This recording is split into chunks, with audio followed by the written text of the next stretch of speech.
የአብይ አህመድ ሚኒስትሮች ከዚህ በኋላ ህዝቡን ለጦርነት አንቀሰቅስም የሚል አቋም ላይ መድረሳቸውን የቀድሞ የኦዴድ ከፍተኛ ባለስልጣናት ያወጡት አዲስ መረጃ አጋለጠ። ሰሞኑን በነበረው የሚኒስትሮች ስብሰባ ላይ አብይ አህመድ ህዝቡን ለጦርነት ቀስቅሱ የሚል ጥሪ ያቀረበ ቢሆንም በርካታ ሚኒስትሮች ሚዲያ ላይ መቅረብ እንደማይፈልጉ በግልጽ ተናግረዋል ተብሏል።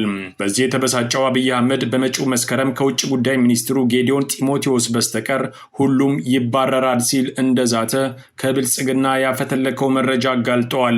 በሌላ በኩል የአብይ አህመድ የፕሮፓጋንዳ ክፍል ቀኝ እጅ የነበረው ዘሪሁን ተሾመ የድምጽ ቅጂ አገሪቱ ጨለማ ውስጥ መግባቷን በመግለጽ አሁን ያሉትን መሪዎች ድሩዬ መሆናቸውን ይገልጻል። ሙሉ መረጃው በሰዓቱ ይቀርባል። የአማራ የህሊና እስረኞች አብይ አህመድ ያቀረበውን የድርድር ሐሳብ ውድቅ ማድረጋቸውን ቢቢሲ ዘገበ። 30 ያህል የህሊና እስረኞች የቀረቡላቸውን በርካታ ቅድመ ሁኔታዎችን ውድቅ ያደረጉ ሲሆን ከቀረቡት ቅድመ ሁኔታዎች ውስጥ ደግሞ በአማራ ለወደመው ውድመት ኃላፊነት ውሰዱ፣ ሀገር በአማራ እሴትና ባህል አትመራም የሚልና ሌሎች በርካቶችም ይገኙበታል። ከ300 የህሊና እስረኞች ውስጥ 270 ያህሉ ሲስማሙ 30ዎቹ ደግሞ አንፈታም ይቅር ብለዋል። ሰሙታላችሁ። ጀነራል ባጫ ደበሌ ኦሮሚያ ክልል ውስጥ የቀጠለው የአማራ እልቂት እንዲቆም ፋኖ ኦሮሚያ እንዲዘምት ግብዣ አቅርበዋል። ፋኖ ወደ ኦሮሚያ ቢዘምት ግድያው ይቆማል ያለው ባጫ ደበሌ አብይ አህመድም አመራር ይሰጣል ሲል ተደምጠዋል። በዚህ ብቻ ያላበቃው ባጫ ደበሌ ምርኮኛ አይደለውም ሲል በአደባባይ ተናግረዋል። ኦሮሞ ስለሆንኩኝ ዘመቱብኝ ሲልም ከሷል። አሁን በቀጥታ ወደ ዝርዝሩ አልፈናል።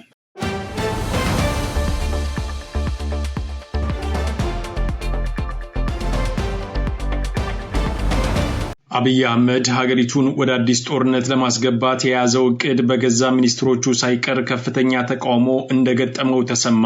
የኦዴድ የቀድሞ ከፍተኛ ባለስልጣናት ሰሞኑን ምንጭ ጠቅሰው የብልጽግና ሚኒስትሮች ያደረጉትን ስብሰባ ይፋ ያደረጉ ሲሆን በስብሰባው አብይ አህመድ ሚኒስትሮች ጦርነት መቀስቀስ እንዲጀምሩ ቢያዝም ቀላል ቁጥር የሌላቸው ሚኒስትሮች በየሚዲያው እየዞርን በህዝብ አንሰደብም፣ ጦርነትንም አንሰብክም የሚል አቋም ላይ መድረሳቸውን አረጋግጠዋል።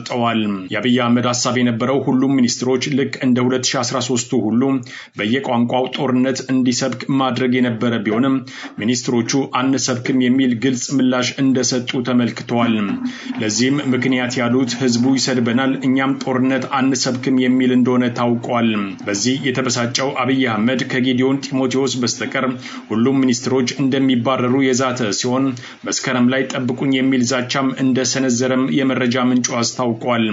በተለይ ያገዛዙ ኮሙኒኬሽን ሚኒስትር እናታለም መለሰ ጦርነትን የተመለከተ ቅስቀሳ ላይ አልሰራሽም የሚል ጥያቄ የቀረበላት ሲሆን ሚኒስትሯ በግልጽ አደባባይ በመውጣት ጦርነት ተዋጉ አልልም የሚል ምላሽ ሰጥታለች ይባላል። ሚኒስትሯ ከተሾመች ዓመት ሊሆናት ቢጠጋም አንድም ቀን ወደ አደባባይ ወጥታ ስለ ጦርነት አለመስበኳ በአገዛዙ ዘንድ ከፍተኛ ቅሬታን እንደፈጠረም በመነገር ላይ ነው ተብሏል። ሌሎች ሚኒስትሮችም ተመሳሳይ አቋም ላይ በመድረሳቸው አብይ አህመድ ራሱ የዞረ የጦርነት ቅስቀሳውን ብቻውን ተያይዞታል ተብሏል። ሁሉም ያገዛዙ መገናኛ ብዙሃን ነጋ ጠባ የአብይ አህመድን የቆየ ንግግርና የጦርነት ፎቶ ከማስተጋባት ውጪ በዚህ ጉዳይ እንግዳ ሆኖ የሚመጣ ያገዛዙ ሚኒስትር ጭምር እንደጠፋባቸውም ታውቋል።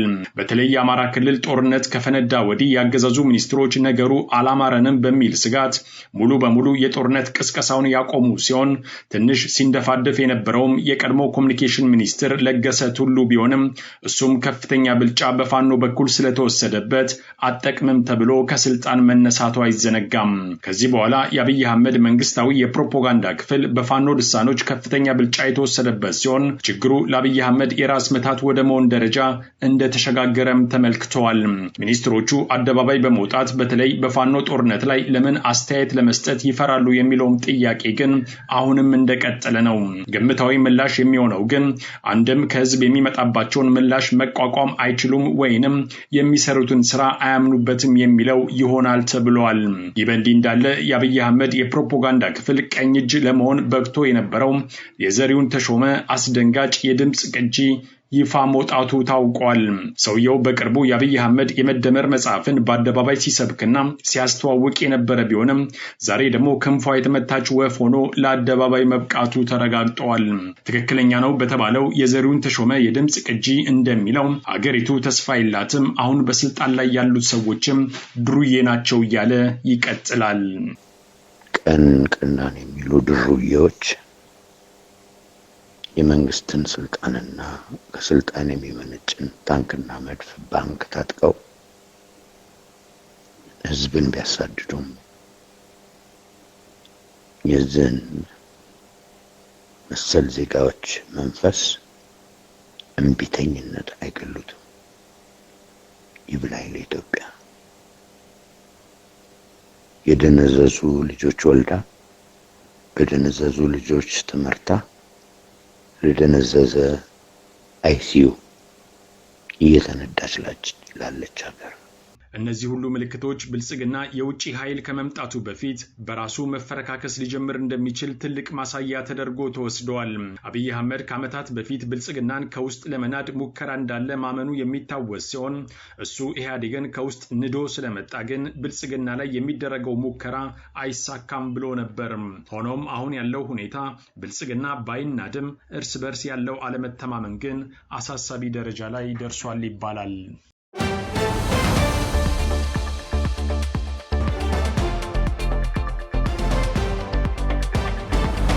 ጀነራል ባጫ ደበሌ ኬንያ ያለውን ስራውን ትቶ ጠቅልሎ አብይ አህመድ ጋር ለመግባት ዝግጅቱን አጠናቋል። ለክፉ ቀን ከኬንያ የተጠራው ባጫ ደበሌ በመጪው ቅዳሜ ሻንጣውን ሸክፎ ወደ አዲስ አበባ ለአንዴና ለመጨረሻ ጊዜ እንደሚመለስ የታወቀ ሲሆን ከዛ በፊት በአገዛዙ ሚዲያዎች እየቀረበ ፋኖን የተመለከተ አዳዲስ ትርክቶችን ይዞ በመውጣት ላይ ነው።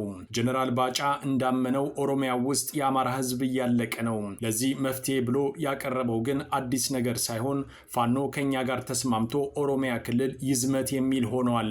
ፋኖ ኦሮሚያ ክልል ከዘመተ ግድያው ይቆማል ያለው ባጫ ደበሌ ዘመቻውን መምራት ያለበትም አብይ አህመድ እንደሆነ አስታውቋል።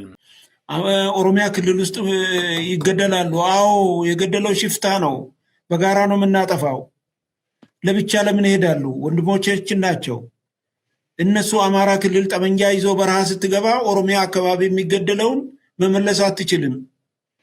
ምክንያቱም ኦሮሚያ ጋር ነው መዝመት ያለብህ።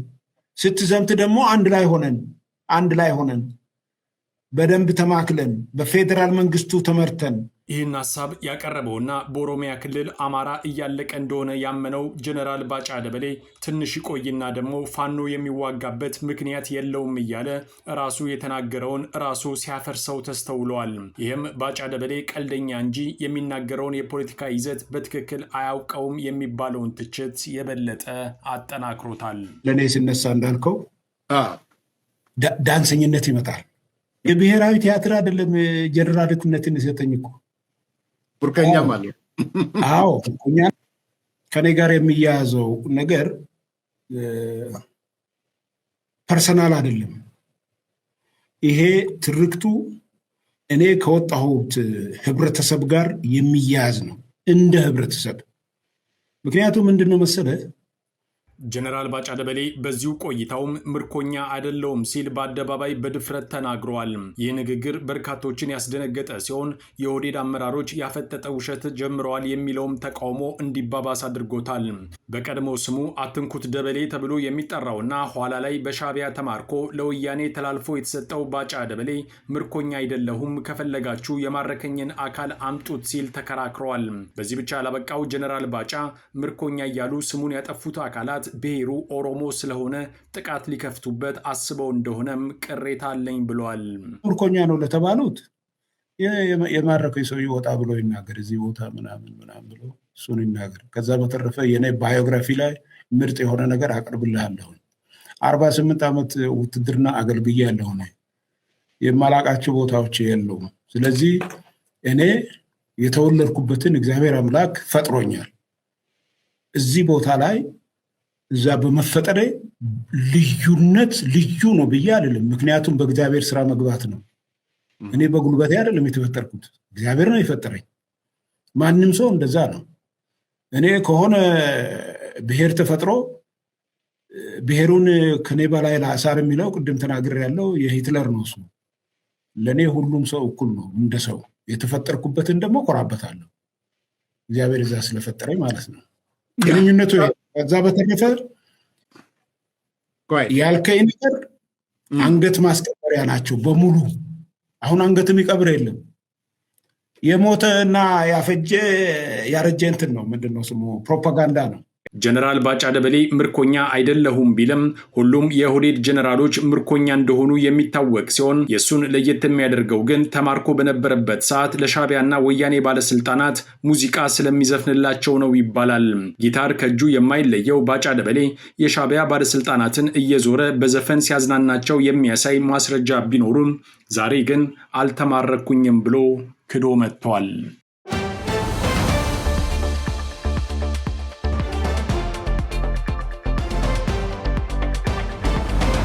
የአማራ የህሊና እስረኞችን ከስር ለመፍታት ዝግጅት ቢደረግም እንቅስቃሴው ግን ተቃውሞ እንደገጠመው ቢቢሲ ዘግበዋል።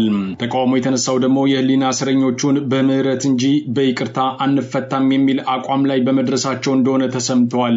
በይቅርታ ለመፍታት ውሳኔ ላይ የተደረሰው 300 የአማራ ህሊና እስረኞችን ከስር ለመፍታት ሲሆን 270 ያህሉ ፎርሙን መምሏታቸው የታወቀ ሲሆን 30ዎቹ ግን ይቅርታውን በመቃወም ፎርሙን አንሞላም ማለታቸው ተረጋግጠዋል። ይቅርታውን አንቀበልም ካሉት የአማራ የህሊና እስረኞች ውስጥ ዮሐንስ ቦያለው፣ መስከረም አበራ፣ ዶክተር ወንደሰን አሰፋ፣ ጎበዜ ሲሳይ፣ ዳዊት በጋሻውና ሌሎች 30 የህሊና እስረኞች ናቸው ተብሏል።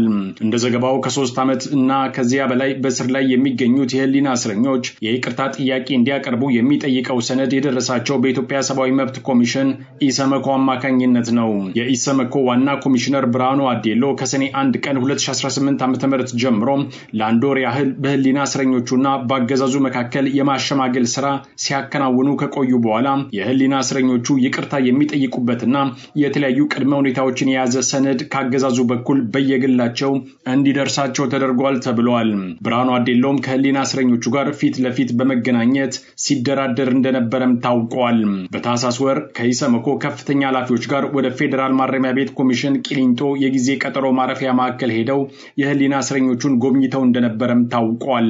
ከዚህ ጉብኝት ከ6 ወራት በኋላ ነው ኮሚሽነሩ በድጋሜ ከህሊና እስረኞቹ ጋር በመገናኘት ከአብይ አህመድ ጋር የማደራደር ስራ የጀመረው ተብሏል። ድርድሩ በጥሩ ሁኔታ እየሄደ የነበረ ቢሆንም መጨረሻ ላይ ግን አብይ አህመድ በምህረት ሳይሆን በይቅርታ ነው የምትፈቱት ብሎ ውሳኔ በማሳለፉ ችግር እንደተፈጠረ ተዘግቧል። ሰነዱ በዚህ ብቻም ሳያበቃ የህሊና እስረኞቹ በየክስ መዝገባቸው የቀረበባቸውን ወንጀል እንደፈጸሙ አምነው ኃላፊነት እንዲወስዱም ጭምር ይጠይቃል። በተለይ ደግሞ ሰነዱ በአማራ ክልል ለተፈጠረው ቀውስ ኃላፊነት እንዲወስዱ፣ በግጭት ለሞቱና ለቆሰሉ በሺዎች የሚቆጠሩ ሰዎች ኃላፊነት እንዲወስዱም እንዲያምኑ፣ በቢሊየን የሚገመተው የንብረት ውድመት እንዲፈጸም ማድረጋቸውን እንዲያምኑ፣ በየክስ መዝገባቸው የተጠቀሱትን የሽብር ወንጀሎች እንደፈጸሙ እንዲቀበሉ፣ ወደፊት በተመሳሳይ ድርጊት እንደማይሳተፉ ቃል እንዲገቡ፣ ቃላቸውን ካፈረሱ አገዛዙ አስፈላጊውን ህጋዊ እርምጃ እንዲወስድባቸው እንዲስማሙ እንዲገልጹ ይጠይቃል ተብሏል። ሰነዱ ላይ አንፈርምም ካሉ ተከሳሾች በተገኘው ምላሽ ከወንጀል ክሶች በተጨማሪ ከፖለቲካዊ አቋሞቻቸው ጋር የተያያዙ ጉዳዮች በሰነዱ ላይ ሰፍሯል የሚል ቅሬታም አቅርበዋል። በተለይ አንደኛ ሀገሪቱ በአማራ ትውፊትና እሳቤ መመራት አለባት የሚል አቋም ማራመዳቸውን ወንጀል መሆኑን እንዲያምኑ፣ ሁለተኛ ያለአግባብ የተወሰዱ የአማራ ርስቶች መመለስ አለባቸው የሚል አቋም መያዛቸውም ወንጀል መሆኑን እንዲቀበሉ፣ ሶስተኛ በአማራ ክልል የሚንቀሳቀሱ ጽንፈኛ ኃይሎች ተብለው የተጠቀሱ ታጣቂዎችን እንዲያወግዙ ቅድመ ሁኔታ ተቀምጠዋል ተብሏል።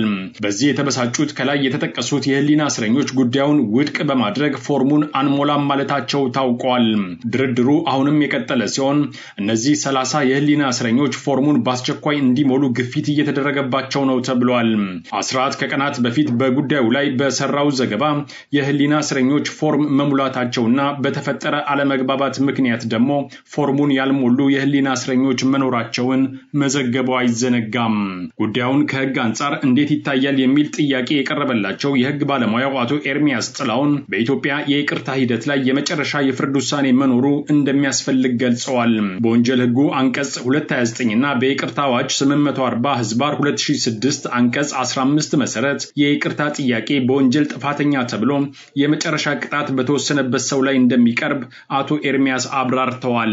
ሆኖም ግን እነዚህ የህሊና እስረኞች ጥፋተኛ ባለመባላቸው ወደ ይቅርታ መሄድ ግራ አጋቢ እንደሆነ ያስረዳሉ የህግ ባለሙያው። ስለዚህ የቀረበው ሂደት ከመደበኛ የይቅርታ አሰራር ጋር እንዴት እንደሚጣጣም የህግ ጥያቄ ከወዲሁ ማስነሳት ጀምሯል ይላሉ።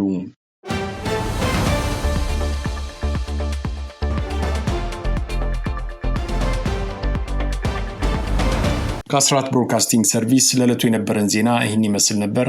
አብራችሁን ስለነበራችሁ ከልብ እናመሰግናለን። በያላችሁበት ሰላም